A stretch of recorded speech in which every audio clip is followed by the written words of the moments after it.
Hello, everyone, and welcome to today's sustainability seminar with Dr. Benjamin Sovacool. My name is Emily Gusky, and I'm a community engagement and outreach specialist at the Illinois Sustainable Technology Center, which is a part of the Prairie Research Institute at the University of Illinois Urbana-Champaign. We would like to start today's seminar with the university's land acknowledgement. As a land-grant institution, the University of Illinois at Urbana-Champaign has a responsibility to acknowledge the historical context in which it exists. In order to remind ourselves and our community, we will begin this event with the following statement. We are currently on the lands of the Peoria, Kaskaskia, Piankashaw, Waya, Miami, Muscootin, Odawa, Sauk, Meskwaki, Kickapoo, Potawatomi, Ojibwe, and Chickasaw nations. It is necessary for us to acknowledge these Native nations and for us to work with them as we move forward as an institution. Over the next 150 years, we will be a vibrant community inclusive of all of our differences with Native peoples at the core of our efforts. We would also like to note that all Illinois Sustainable Technology Center seminars are certified green events through the University of Illinois Institute for Sustainability, Energy, and Environment. To find out more about those green events, please visit sustainability.illinois.edu. And if you'd like to learn more about the Illinois Sustainable Technology Center seminar series, you can visit istc.illinois.edu/events. Now a couple of housekeeping items. This webinar is being recorded. Everyone joining us online, you will remain muted, and questions will be taken at the end of the seminar. So everyone online, you can use the Q&A feature for your questions. You'll be able to upvote those using the thumbs up button. And I'll read the questions to the speaker at the end with the most popular questions first, followed by the order in which they were received. If you're having any technical difficulties online, please send me a private chat message. Today, we'd like to welcome our speaker, Benjamin Sovacool, who will be presenting on equity, energy, and just transitions. Benjamin is professor of Earth and Environment at Boston University in the US, where he is the founding director of the Institute for Global Sustainability, as well as professor of energy policy at the Science Policy Research Unit at the University of Sussex Business School in the UK. His research specialties include energy policy, energy justice, energy security, climate change mitigation, and climate change adaptation. Benjamin holds a PhD in Science and Technology Studies from Virginia Tech. He was a lead author of the Intergovernmental Panel on Climate Change's 6th assessment report, and he also serves on the Board of Environmental Change in Society for the National Academies of Sciences, Engineering, and Medicine in the US. Welcome, Benjamin. Thank you so much. And I was actually just visiting the University of Illinois in Champaign-Urbana a few weeks ago. So it's nice to kind of be back, at least virtually. And I know that a lot of work there is exceptional at engineering and design. And I think today's talk is going to be radically different, to talk more about both human issues with energy, but also kind of social science methodologies and some very qualitative findings that we've done in our own research at both Boston and Sussex. And so I always like to start, I never know necessarily who's in the audience, especially webinars, because it can be practically anyone. So I do like to kind of start with a broad overview for those who maybe don't even realize how we are in the midst of a climate emergency, how we need urgent, deep, and rapid reductions in emissions, and how this will involve multiple transitions across energy use, buildings, infrastructure, industry, agriculture, and so forth. You can see on the graph on the left, we actually have triple transitions, where we not only need to do climate mitigation, where we transition away from carbon emissions, we also need to then reach net zero, and then perhaps even go beyond that to be negative emissions, which are things like enhanced weathering or direct air capture or carbon capture utilization and storage, which I know we study at the University of Illinois. On the right, you can see a whole mosaic matrix and array of different options that we can use to decarbonize. Unfortunately for us, about half of the options are unsuitable.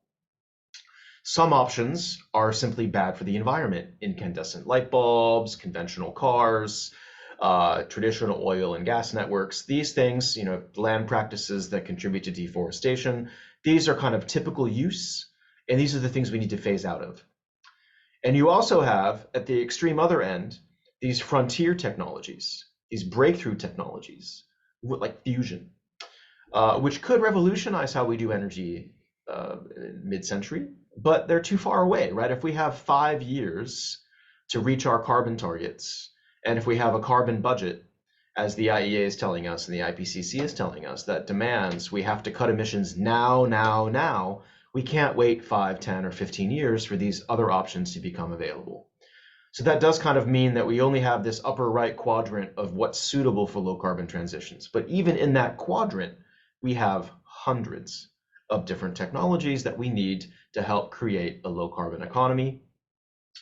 And I really like this graph from the IPCC, not the photo. The photo is me visiting the National Renewable Energy Lab showing a concentrated solar facility.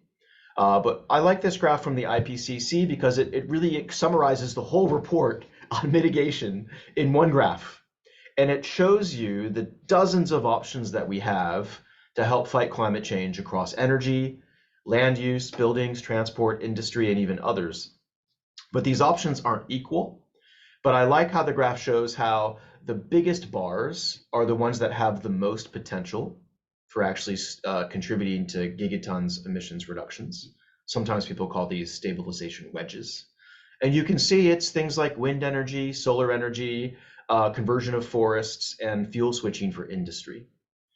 However, it isn't just about sheer potential in gigatons. I also like the graph because it puts things into cost perspective. So every time you see a blue bar, that is actually much beneficial, net beneficial costs. It actually costs less to implement those things than actually current status quo practices. So they cut carbon and save money at the same time.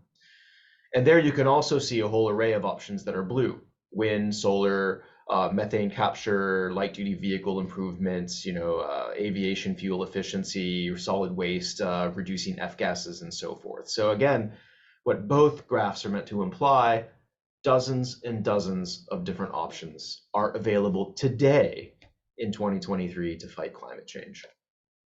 However, unfortunately for us, this climate emergency and this demand to put climate first or carbon first can actually create some pretty bad political, economic, or social conditions, right? How we do these low carbon transitions, because society is inherently unequal, can actually perpetuate injustice and exacerbate vulnerability.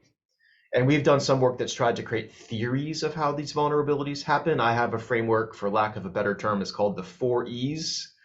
And it shows how when we do climate interventions in places like adaptation, you can see enclosure and exclusion, where we simply capture resource. Climate change becomes a proxy to capture resources and to transfer public assets into private hands or expand the roles of the market and capitalism.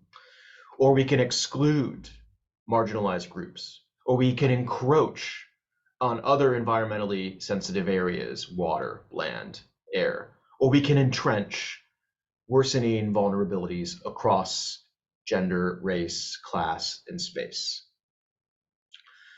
And this is true not only for climate change adaptation, where we found them to be present for things like seawalls in Alaska, or coastal development in Norway, or desalination plants in Australia, or marine protected areas in Tanzania. We also see them in disasters, especially Hurricane Katrina, but also the Asian tsunami, typhoons that hit places like Thailand, even pretty progressive states like New Zealand, which had earthquakes near Canterbury about 10 years ago. And you can see as well that these processes circulate, where we enclose upon different resources, exclude undocumented workers or vulnerable groups, or encroach on roads and waterways, or entrench significant inequalities across gender, class, and income. We also see, tragically, that they happen with climate mitigation interventions. So it isn't just disasters and it isn't just adaptation. I led this study here, which took a long time. We looked at 20 years of case studies, 332 case studies across 198 papers, to look at who is vulnerable when we implement climate mitigation. So climate mitigation broadly, it could be renewables, could be energy efficiency, it could be electric vehicles, could be even smart meters and bicycle lanes, where some of the actual technologies that we still documented that had injustices. And you can see across that broad corpus of evidence, shockingly, in 77% of those cases, our climate interventions are hurting other forms of life. They're degrading habitats, contributing to deforestation, causing species loss, or other forms of pollution. In 76.8%, the vulnerable groups are actually those adopting the technologies themselves, which is really, really kind of counterintuitive. Whether it's reduced amenities or exposure, occupational hazards, or other ways that it disrupts community practices. And you can see this laundry list of vulnerable groups. A third of the time, our low carbon interventions are hurting farmers or the poor or wage laborers or indigenous groups or future generations. And a quarter of the time, they're hurting fishers. And a fifth of the time, other environmental groups or the urban poor or women. And the list even includes prostitutes and alcoholics. Prostitutes because lots of energy projects have boom and bust cycles, hydropower, wind power, pipelines. That means you exacerbate sex work. And alcoholics because in places in the global south, usually people cope not by going to the doctor with ailments, they actually cope by drinking alcohol. And again, you see these 4E processes at present in this corpus of cases so much of the time. Half of the time, you see enclosure and land grabbing. 70% of the time, you see poor planning processes. 60% of the time, destruction of other types of the environment, and 77% of the time, uneven development or the exacerbation of poverty or vulnerability. In about a third of the time almost, you even see all of these processes operating simultaneously. And you can see on the left the technologies that are the most actually covered at causing these types of injustices, and these map right onto the IPCC's broad mitigation pathways. Wind and solar were the two options with the most potential for climate change mitigation. They're also the two options that seem to have the most perpetuation of enclosure, exclusion, encroachment, and entrenchment, along with bioenergy, nuclear power, land use, biochar as a negative emissions technology that people are talking about, even smart grids and hydrogen are there in the evidence base. I want to do a special call out. I really liked the University of Illinois' land acknowledgements because it really respects or starts to respect indigenous groups, but I wanted to actually pay attention to those groups as well in our review because we documented more than 60 specific indigenous peoples, ethnic communities, First Nations communities, or Aboriginal communities, or ethnic minorities that are actually being dispossessed and harmed by our climate intervention technologies. This shows them study by study, technology by technology. What's striking is that it's not only global north countries, there are lots of global south countries, so Kenya, Brazil, India, and so forth.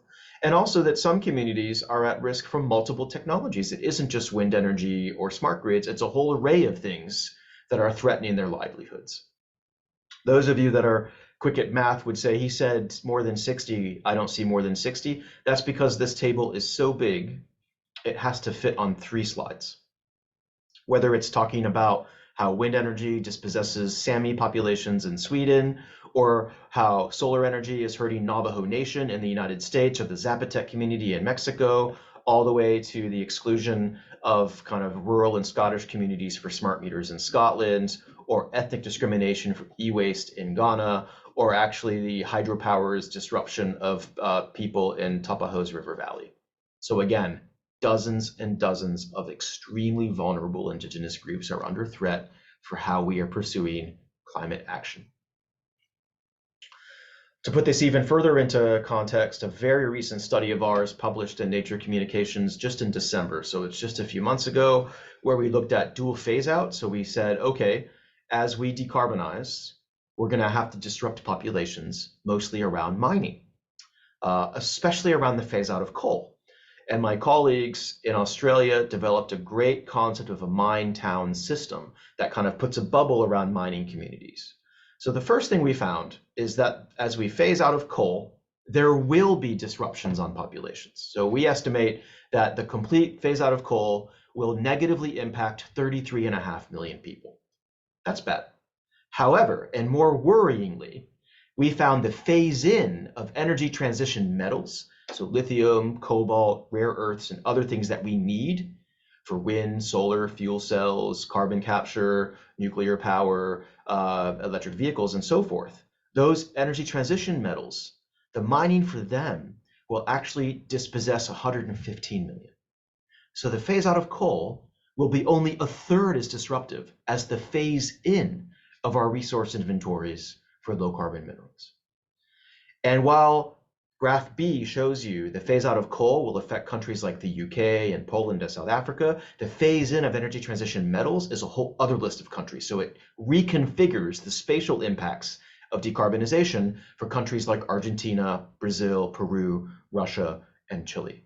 So in simple terms, it almost flips the impacts from the global north to the global south, with some exceptions, with impacts that are almost 3 times as great for the phase-in of energy transition metals. To say nothing of a kind of uneven adoption patterns that are here closer to home, where you can see this is from Lawrence Berkeley National Lab that has a great report on tracking the sun. And you can see here disparities in the adoption of household solar by kind of ethnic group. So you can see solar adoption is mostly white. Very few adopters are non-Hispanic, are Asian or Black. And you can also see it's also greatly distorted by class. How the median income for a household adopting solar energy was $113,000, which is almost twice the median income of most households and significantly higher than owner-occupied households. So solar adoption is distorted by race and class. It also creates, as we talk about encroachment, some pretty bad cumulative environmental impacts. This actually, the original data here is from Harvard Business Review. This actually shows you cumulative waste patterns, electronic waste patterns for solar photovoltaics. This is not looking good for 2 reasons. One, most solar is still not recycled, and solar volumes of waste are very large. It's kilograms of waste for every installation. And because we keep making improvements in solar innovations and inverters and kind of load profiles and materials and installation techniques, people are actually retiring their solar panels earlier than expected. This means that solar waste streams are actually growing 4 times faster than we thought they would. To put this into other perspective, we also did a study, an evidence synthesis looking at hundreds of other published peer-reviewed articles for 4 innovations: improved cook stoves, which is of great import to the global south, household solar panels, food sharing, which is a great way of reducing food waste. About 35% of food is wasted according to the FAO, and battery electric vehicles. So 4 innovations that are very prominent in discussions about global energy policy and security, and found for each of those 4 innovations a sobering array of inequities. Where there were so many inequities, we actually created a new framework for how to conceive of them. They weren't just demographic inequities. It isn't just things like class and race and gender and wealth. You also see spatial inequities, whether it is across the urban-rural divide, whether it is within cities and outside of cities, or between the global north and global south. We also see a lot of these interspecies inequities, where you damage the environment through roads. EVs need roads and mineral extraction. Solar panels also need rare earth mines and silicon and tellurium and cadmium. And you also have the potential for increased waste streams and rebounds in consumption. And finally, we found temporal inequities, like the embedding of automobility, or the expansion of for-profit motivations, or norms of oversurpluses, like food waste presumes you're not in moments of scarcity, where you actually have excess food to share. This means that equity has become very important, legitimately so, and has begun to show up in the literature on climate policy and just transitions. And I was so happy to see the most recent IPCC report put equity and just transitions front and center in the synthesis of the report, in chapter 4 of the report, chapter 10 of the report, and in the technical annex, technical summary. And according to the IPCC, I think they did a really good job. A just transition is a set of principles or processes or practices that mean that no one, and no one broadly, no workers, no places, No sectors, no countries or regions are left behind as we decarbonize. The IPCC tells us, and I fully agree, that a just transition is about proactive measures. We don't react, we proactively protect and ensure that all of those negative externalities and impacts of decarbonization are minimized, benefits are maximized, and hopefully fairly distributed. Just transition is also about principles, and I fully support these principles as well. It's about dignity and respect and fairness and democratic consultation and dialogue and the decent right for work, social protection, and human rights. And I really like this principles approach because it also helps moralize how decarbonization is more than just a technical phenomenon. Finally, just transitions are more than energy. It's about embedding these principles in land use planning and climate planning, in economic and industrial strategy planning and training programs, even gender planning and rural affairs planning and poverty planning are all impacted by just transitions. And it probably will mean that the polluter pays and that we also begin to redress past harms. It isn't just about future injustices, it's also about acknowledging and coming to grips with historical injustices. Because of these really beautiful principles, just transition as an idea has expanded greatly. The IPCC, which tracked it in 2021 to be published in 2022, is already out of date, and even it showed you dozens and dozens of just transition communities, commissions, task forces, and dialogues, as well as funds like the European Green Deals, or even platforms across Europe that are helping coal regions in transition. It also has seen a flourishing in different literatures. We were funded by the UK Research Councils to do work on industrial decarbonization. Industrial decarbonization is very important because industry is the fastest growing source of emissions.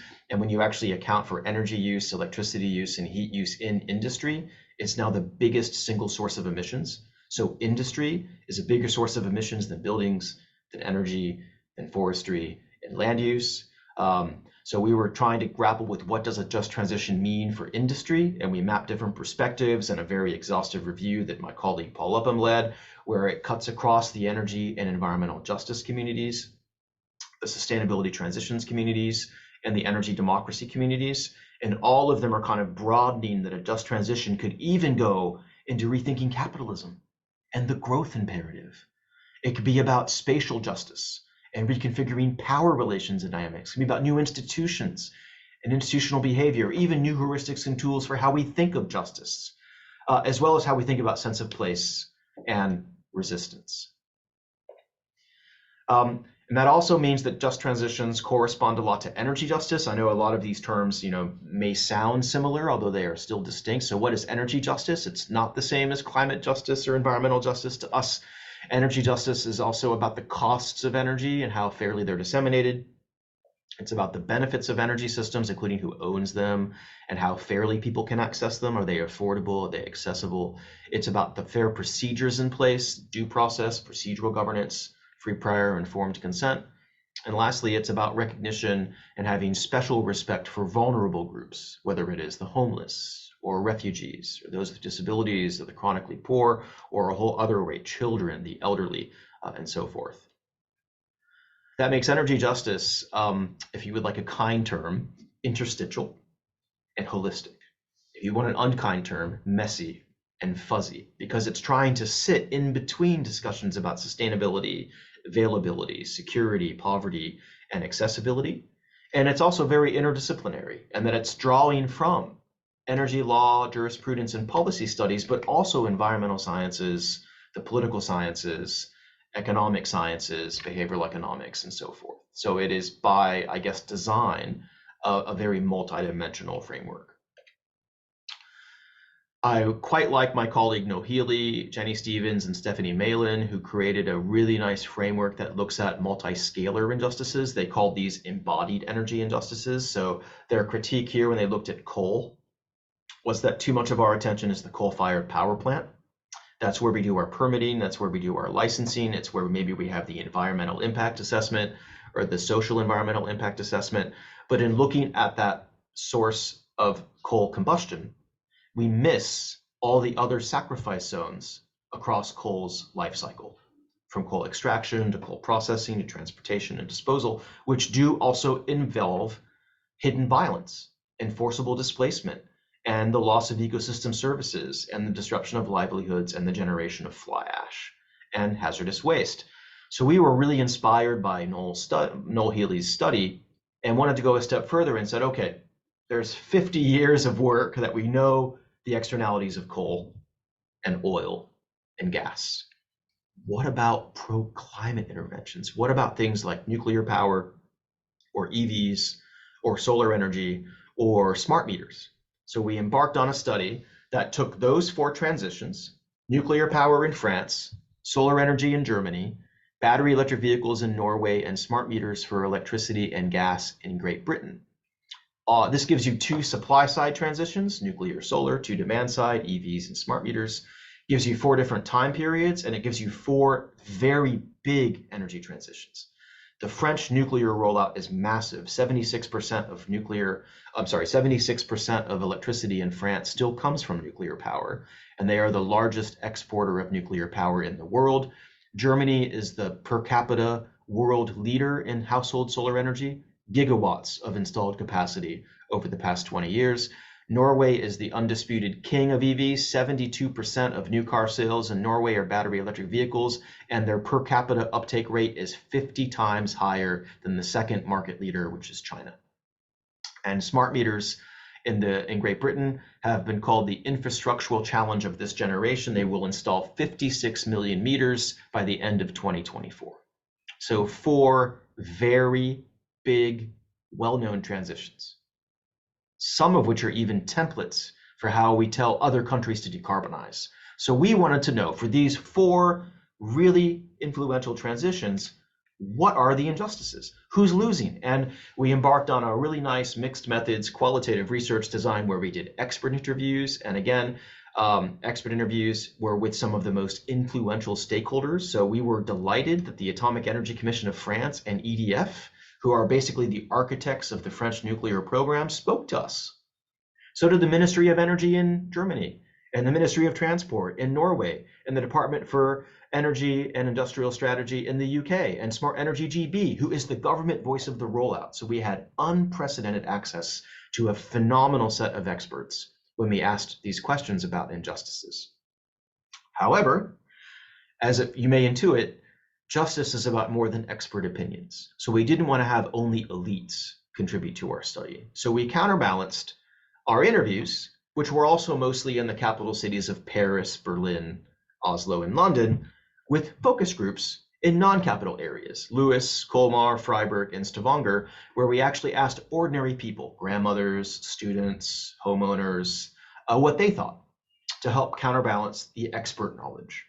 And finally, because focus groups are somewhat constrained, they're small groups of 2 to 10 people, and then we only did them in 1 location, and they're also kind of group centered. So in a focus group, it's a group. So some people aren't comfortable talking in a group. Some people dominate group discussions, some people are silent.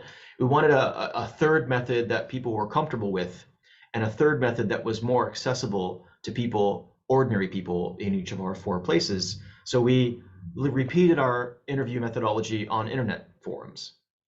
And these internet forums had more than 2 million members, and we got another 58 people engage us through the internet forum. So it's a nice kind of way of getting expert interview data with focus group data, then with internet forum data, which was anonymous.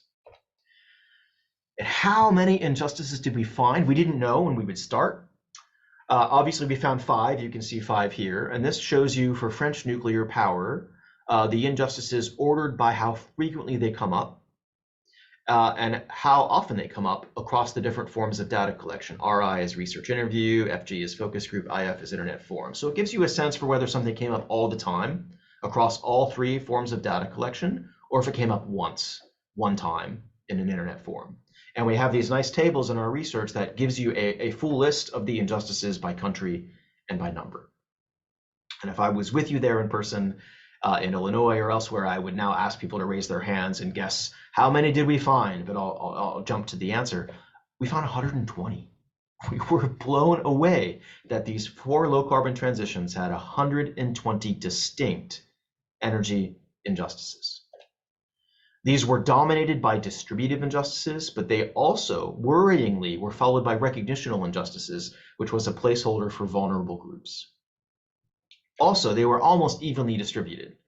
34 for smart meters, 31 for nuclear power, 24 for solar. So from 24 to 34, it wasn't like nuclear power had 100 and solar energy had 1. Even solar photovoltaics had 24 sets of injustices. Some of these, interestingly, occur at the global scale. So one of the questions we asked wasn't just who is harmed by the transition, what groups are vulnerable, but also what impacts may occur beyond the location of the transition. So we used a kind of multi-scalar framework that talked about local injustices at the level of the community, national injustices at the level of the country, and then supranational injustices at the macro scale. And again, we weren't quite sure what we would find, and we were also blown away that those macro scale injustices are here in red.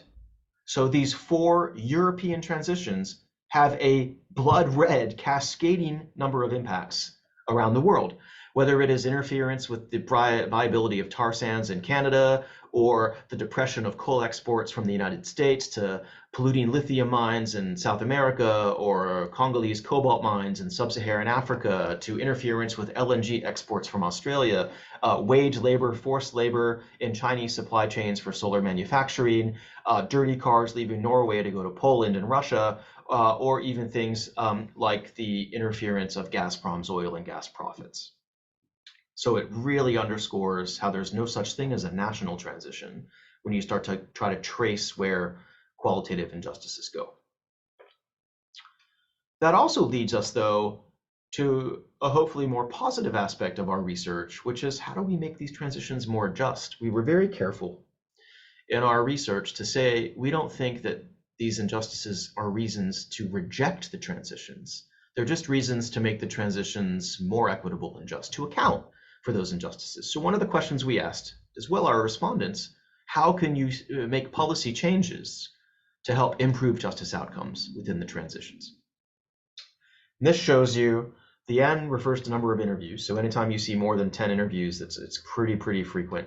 All of the policies that we can do across the different scales to make the transitions less damaging. We can be better about traceability of supply chains and better enforce principles of occupational health and community health. We can get far better at including diverse groups in the planning processes. We can promote shared notions of ownership or strengthen consumer protections and warranties. We can get a lot better about extended producer responsibility or having really strong legal sanctions for those who mishandle waste streams, especially electronic waste. Moreover, for every injustice we identified for each of those 4 country transitions, there's a solution. So this is really helpful because it shows that the injustices and inequities are not inevitable. They're not predetermined. They're not inescapable. We can actually start to implement today, tomorrow, meaningful progressive changes that can remediate almost all of them. So this is good news because I think with many of the fossil fuels, many of the injustices are inescapable. But at least with these 4 low carbon pathways, there are very, actionable things that you can do to make many of the injustices go away. And that's even true. Switching frameworks talk about solar energy, and to talk about things like the framework we developed in our Nature Human Behavior article that talked about demographic, spatial, interspecies, and temporal inequity. Even there, we have a whole array of options we could implement to make some of those impacts much better. So where are we going next? This is now leading to the final part of the presentation. For those of you that are captivated by energy justice work and maybe want to do some of it yourself, we had a piece published 5 years ago in Energy Policy with a nice Global South, Global North authoring team that talked about new frontiers for energy justice work. And I think, even though I know it's 2023, these 6 frontiers still hold quite well, actually, and many of them critique my own work. That's always good when you can acknowledge that you've changed your mind, or at least built on your earlier works. And so I think the first one is my work, like with Michael Dworkin on global energy justice, has used a lot of Western theories of justice: John Rawls, libertarianism, utilitarianism, human rights. But there are a whole array of non-Western theories: Ubuntu, indigenous perspectives, Taoism, Buddhism, and so forth that are just as good and just as applicable to energy justice. Secondly, given it is non-human life and interspecies that are often harmed by our decarbonization, we need to find frameworks that are not so anthropocentric. We need to find frameworks that are biocentric or animal-centric, or that promote, I like this term, pan-species communism. And this is not just a frontier for energy justice. Martha Nussbaum, who I love reading, calls this species membership one of the frontiers of justice thinking as a whole. So we have to get a lot better as human beings at actually thinking through non-human centered forms of justice. We need to get a lot better looking at whole systems issues. That was the framework that Noel Healy and colleagues had in our framework. We need to get a lot better at thinking about the co-benefits of justice, because many times people think that justice will always cost corporations money, but there are actually ways in which we can make it better. And finally, we probably need to think through whether energy justice is valid as its own discourse, and whether, as Carlos is saying in his critique of energy justice, if we need to decolonize our justice thinking so that we don't impose justice principles on other colleagues. That type of thinking has led us very recently this year to promote a pluralistic notion of energy justice, where we think through how we can better reflect feminist, anti-racist, indigenous, and post-colonial perspectives. And I realize many of you may be unfamiliar with these terms, and so this gives you at least a little taste for what these terms mean and how they focus on things like patriarchy or white supremacy or racism or genocide or colonialism. And they also lead us to a nice new framework for what we've called transformative energy justice, which really talks about trying to make energy and climate decision-making more pluralist, more distributed, more public. Talks about acknowledging and mitigating past harms. This is in line with those principles of just transition. Talks about harnessing grassroots activism and kind of citizens' movements and assemblies. It talks about kind of resisting the growth imperative and regenerating local economies. Talks about maybe disseminating control back to indigenous groups, talks about alternate ways of knowing, and it talks about freedom from domination and trying to be a lot more rectifactory in how we promote our justice norms. Finally, we have some recommendations for the social science community. I realize not everyone in the audience is social science community, but that large-scale qualitative case assessment that I mentioned earlier also found some critiques. So we found that we want more inclusive, diverse authoring teams, especially social scientists who work with non-social scientists, who work with engineers and life scientists and psychologists. We want more rigorous and comparative research designs, especially those that mix methods or do longitudinal work. Those are incredibly rare. We want more emphasis on less exciting technologies. We all get caught up with fusion and hydrogen fuel cells and CCS. What about bicycles and cook stoves and household appliances and roads? And what about different locations that aren't so concentrated in Western, educated, rich, industrialized democracies? What about the global South? What about sub-Saharan Africa, the Asia Pacific, the Latin America, and Caribbean? We need a lot more whole systems approaches. This graph here shows you from that assessment of the 332 cases what scale they looked at. And you can see only 27 studies looked at waste, and only 40 studies looked at resource extraction, and only 20 studies looked at manufacturing. We tend to concentrate our research on policy and planning and operation and use. And finally, especially for geographers and critical ecologists, we need more active policy recommendations. The studies often critique, but never actually come up with a way to actually create change. So I think those 5 areas are where I would definitely push the field to go, along with more fruitful ways of theorizing what energy justice might be. And with that, I'm very looking forward now to questions. Thank you.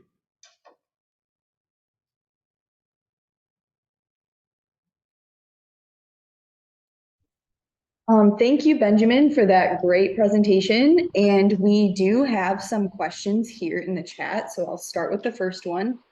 Is consumer side food waste really the primary driver of food waste? What is the potential for food sharing to reduce this waste? So this was a lot of the hope of food sharing, and that you can, like I said, the FAO is saying about a third of our food ends up being wasted. And actually a lot of that is on the demand side. So that's like restaurants, supermarkets, we're throwing out fruit and vegetables that don't look good or that we can't sell, or we just ordered too much at the restaurant, didn't take it home. But there are other parts of the food and beverage industry supply chain that also have a lot of waste: agricultural waste, food processing waste, and even wasted heat and energy at industrial facilities. So I think that kind of opens up a whole scale of where we can start to reduce not just food waste, but entire food industry waste. But I do think that 35% number is more the amount of food that we throw away at the back end once it's already in our kitchens or our restaurants or our homes. Great, and our second question is, interesting to see that wind and solar are there as having the most impact on communities. Is that just the physical building of the power plants, or does it also include having to mine and obtain all the resources, for example, mining? Again, we were just synthesizing the evidence from the literature. So some of those studies were absolutely just solar and wind deployment, right? Here's a wind farm, here's a solar power plant. But I'm sure a few of those studies probably did look at some of the other forms of externalities. And I know one other dimension that isn't necessarily where the wind farm was policy and planning.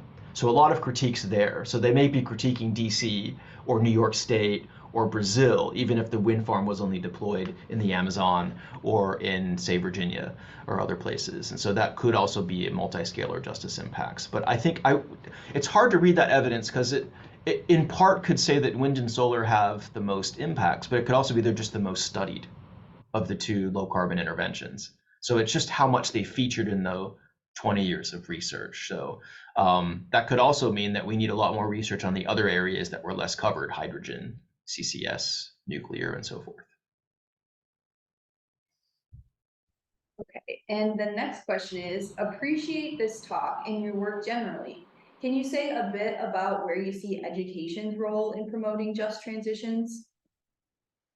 Yeah, so I think, one element is obviously as a research topic. You can design grants and projects and PhD dissertations around justice, but you can also do more than just research, right? We can integrate it into our curriculum, so we can teach it. I teach a class here at BU called Global Energy Justice, and the University of Sussex teaches an online course in global energy justice, which people have to take it to get their MSc in energy policy.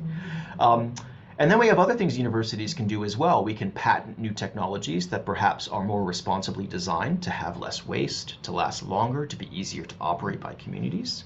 And we can do a lot more skills training, right? We have a huge skills challenge for decarbonization. So this is more apprenticeships. It could be more certificates, more graduate programs. And I think finally, we have a lot of power as consumers. So we can actually change our own consumption patterns to be more just, maybe eat less meat, be more cognizant of the impacts of your car, fly less, get fewer gifts, and all of that. So I think you can kind of promote justice through all of those ways that aren't just research. Next question is, what community to state or national level program ideas do you have to address the 5 areas you mentioned in tandem with implementation? Yeah, not always so easy, especially given the multi-scalar issues, right? So, I mean, the fact that European transitions are affecting labor supply chains in China and export strategies for coal in Wyoming or Wisconsin or something is crazy because there's huge gaps in governance. We don't have a kind of World Energy Organization.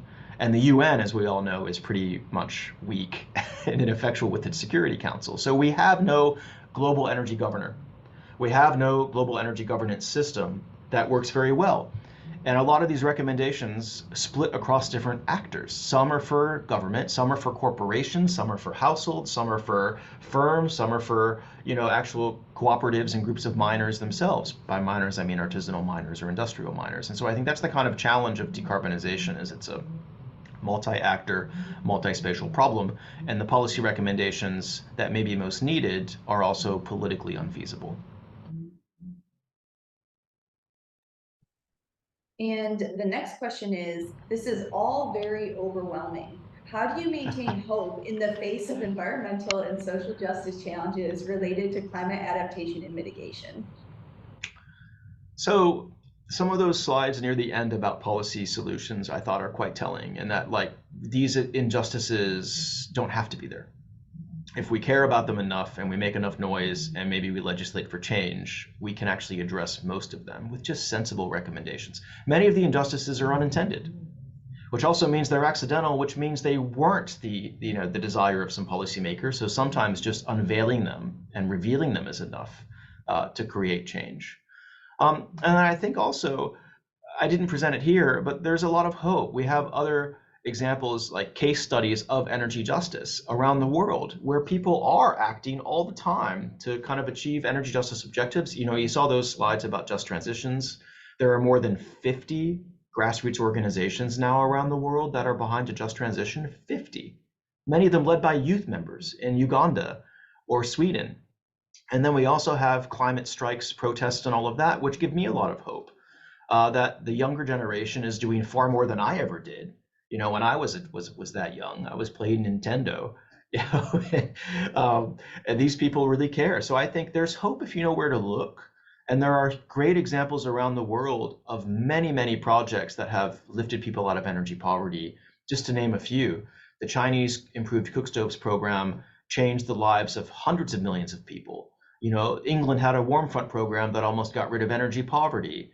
Denmark has really progressive community planning for energy, and so forth. So there are lots of examples that give me hope and inspiration, equal to I guess, the pessimism. And I guess that's the key, is that we're at a really precarious moment of where we can still change. It is not too late.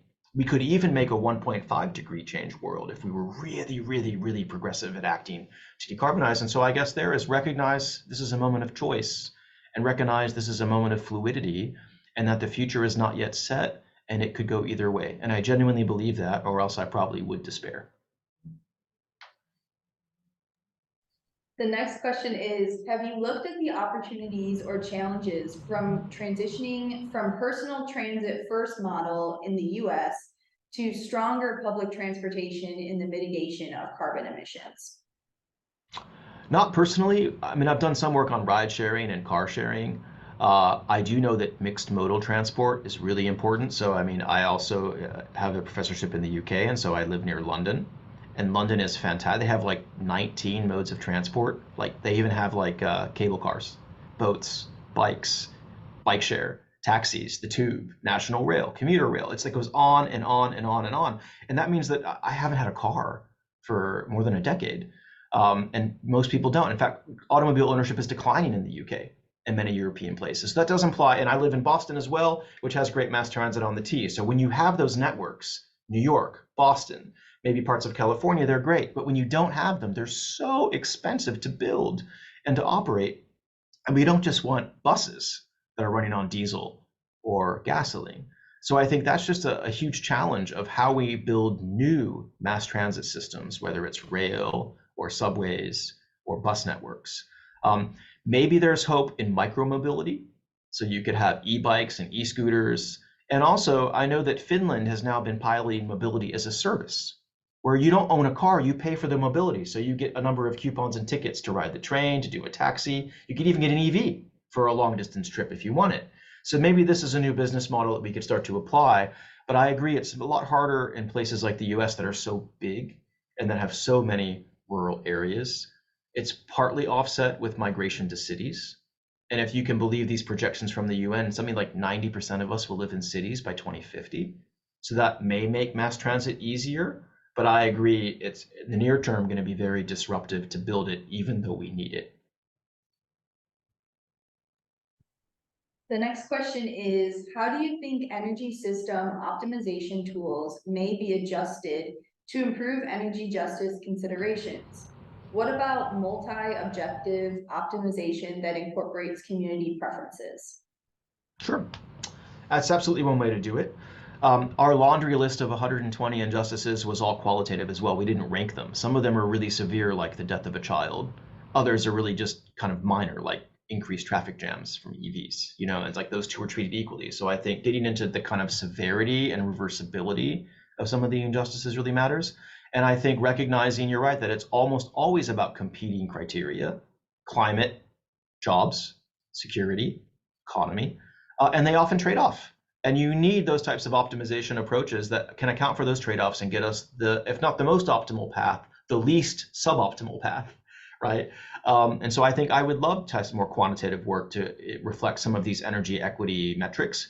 We have a piece led by Aaron Baker at UMass coming out an annual review this month, actually next month, October, on energy justice metrics. There's more than 100 metrics that you can use for energy justice. And I have my colleagues, Raphael Heffron and Darren McCauley, have the energy justice scorecard, but they've already tried to create metrics for measuring national energy justice trends. But this is just starting. So I fully welcome more sophisticated quantitative techniques that can help us better measure energy justice and create more optimal ways of making policy. The next question is, thanks for listing the challenges. What program, for example, workforce, outreach, assistance, education, leadership opportunities, would you implement alongside an energy project in a community if you were the one to decide? Very good question. I would probably do a few. I think free, prior, informed consent is often lacking. A lot of energy projects are what's called DAD, decide, announce, defend, right? Rather than really like giving people not just, shaking their hands and having consultation, but real control over the energy project. So that's one. Let's meet basic principles of free, prior, informed consent. The other one that I really like is community benefit agreements. And so these are agreements before a project starts that will share at least half of the revenue of an energy project with the community. So it's not some small sliver of royalties. It is actually making sure the community benefits the most and the company benefits the second. And finally, you have new modes of organizing economic activity like cooperatives or B corporations, or here's the term for you, limited liability, low profit corporations. All of these are business models as well that try to constrain profit and give more benefit or control to communities, where communities can own those projects.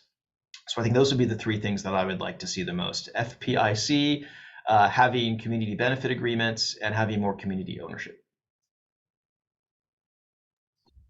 The next question is, have you looked into the impact of the 3 R's and their impact on society? How do they play into the 4 transition you looked into? What are the 3 R's? Is it reduce, reuse, recycle? I would think yes. Some. And so I think one of the cases we went to was scrapyards and waste facilities in Ghana. And there it's quite striking that a lot of the kind of things that we would throw away in like the West or the global North actually have a second or third life in the global South, and they're really well maintained and well repaired. So I think that's a nice way of kind of the reuse of things that we would normally discard are actually valued and treasured in a lot of those communities, from computers to batteries to phones and so forth. I think a lot of it also comes down to more intelligent design and designing things from the start to have less waste or to not be throwawayable, or that you can take back schemes from companies that can then use those devices and materials back into their supply chains. So I think all of those really help reduce some of those waste issues. The next question is, it seems that if you can solve an injustice in one region, that can have a negative impact on other regions. It's a global phenomenon. How do you really deal with that? I don't know. That's absolutely true. This is called the political economy of justice, right? You improve justice in one place and that only unravels it somewhere else. The other term that I've started to use with some particular technologies is a risk-risk trade-off. And that's even broader. It's like you eliminate one risk, i.e. climate change, but only open up another risk, i.e. resource dependency or insecurity or the risk of an accident or pollution. So you're never eliminating risk, you're just shifting it around, moving it from the air to the land, or shifting it in time from our generation to the future. So I guess what we can do now is just start better identifying them and start thinking how we can account for them and try to make the most optimal. So, if someone's always going to lose, we can still minimize that and try to maximize the number of people who benefit. Okay, we have 2 more questions here. The first is, what roles do you see higher education institutions playing in reducing injustices as we decarbonize? Yeah, I think I kind of, this was almost similar to the earlier question, but to remind you of the short answer, you can focus on it in research, you can focus on it in your curriculum, you can focus on it in terms of community skills, training, and certificates, and you can focus on it in terms of behavior at the campus itself. So this would be like campus climate plans. I run a campus climate lab. at my institute, which sponsors $10,000 projects for students and faculty, things like reducing medical waste at the medical campus. Or I love this one. One of the projects we fund is indigenous artwork that helps promote sustainability on campus. Plans for bicycle lanes, green roofs, vertical farms, all of that you can do on the campus. So the campus itself is an incubator that can show leadership, show students, and also show the public what we can do to fight climate change. So those are just some great ideas that I think you can do at universities in higher education. And then the last question we have is, nuclear waste seems to be one of the main concerns with nuclear energy. What is the extent of that concern? What impact have we seen and what could we see going forward? I agree. In one of the articles that I presented, I didn't show it. We have a table that shows the energy injustices by time. And it's like some of the injustices are prospective, some are historical, some are happening in the future. Some will last for 5 years, like unemployment, boom and bust cycles. Those are like monthly to yearly. Some may last a decade or so, like having to maintain a nuclear fuel facility, right? But some were intercentury, like they were intermillennial, and only two of them were there, and they were nuclear waste and nuclear accident risk, right? And so those could last thousands of years. And so you're absolutely right that the severity in terms of their longevity is unusual. But their severity compared to other things like indoor air pollution or health or car crashes are more immediate. So this gets into like systemic versus chronic risk. And it also gets into the severity and immediacy of the risk. Nuclear waste is bad, but I also think that indoor air pollution that kills 4 million people a year is bad. And having cars that are so inefficient and all these automobiles, 2 million car crashes a year, that's also bad. And air pollution from fossil fuels is really bad. Acid rain, asthma. So it's kind of like you get into this real difficulty of how you monetize and kind of, I guess, account for these types of externalities. The health community uses what are called disability adjusted life years. But even that presumes you can measure the value of a human life monetarily. And there are some things like a blue sky, an old growth forest, the life of your child that should not be priced, like they're priceless. So this also gets into issues of, yes, nuclear waste is bad, but there are other things that are perhaps even priceless and immeasurable, and we have to get better at handling those. And we actually had one last question come in, so we've got one more. On the city level, what do you think is the first step towards moving towards climate equity? City of Boston has done a good job. They have a kind of carbon-free Boston report, which has 6 reports, one of which is equity. So I guess the first thing I would say is have your mayor or your municipal leader do a city climate plan, climate action plan that maps out how you would decarbonize, and have a chapter or a report on equity and vulnerability. Then you could also do things like build alliances with, the industries and kind of corporate entities that are within your city. You can build alliances with civil society groups. You can build alliances with universities. Boston had what was called the Green Ribbon Commission, which was a mix of philanthropists, universities, engineers, and city planners. And so I guess this is the second thing, create a really good task force or commission. And third, learn what the community wants. You could have community assemblies and action plans and surveys that actually ask people what they want rather than just presuming they're going to want hydrogen or district heating or network geothermal or smart meters. Ask them what they want, and you may find it's something totally different than you thought. And that's all the questions we have, and we are coming up on the hour mark. Do you have any last thoughts, closing remarks that you want to leave us with for this webinar? Yeah, just that I presented a lot of my work, but this is not the end or be all of energy justice. We are always welcoming more people, more perspectives, more methods. And I think for now it's been somewhat widely taken up in the social sciences, but we need more help from the engineering and physical sciences. And so I think this is really an invitation to come join the energy justice discussion and make it better. Thank you so much for your presentation and for answering all of these great questions on this very important work. We do have some seminars for our attendees coming up in October and November, so keep an eye out for those, and have a great day. Thank you again, Benjamin.